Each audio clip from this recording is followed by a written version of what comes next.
Manipur da hauzik thokliba thakun helaklaba chin Kuki Narco terrorist aggression Athubada loisinaba Prime Minister amadi North East ke Chief Minister Singh unaduna Narco terrorist emergency state ama North East ta maru oina India Myanmar border da lauthok pinaba Taksillagani haina Kokomigi convener Khuraizam Athubana fongdokre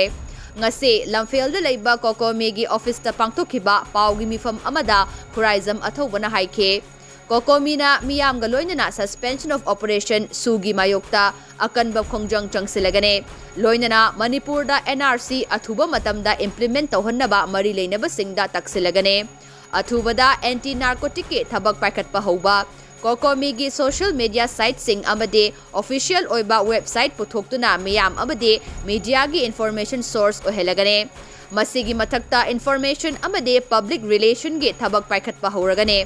Mahakna makatana hai relief camp singda changdafam loduna leiriba IDP singi issue maru oina humanitarian issue sing thabak oina paikhalagani haike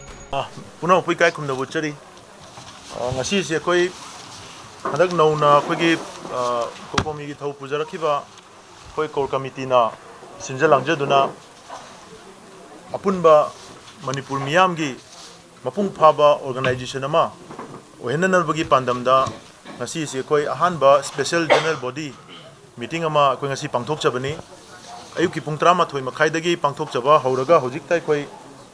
pung 2 makhai swai da koi meeting asi loijabaga loinana koi na ngasi pangthok chakiba special general body mifam aduda logjakiba warep sing amadi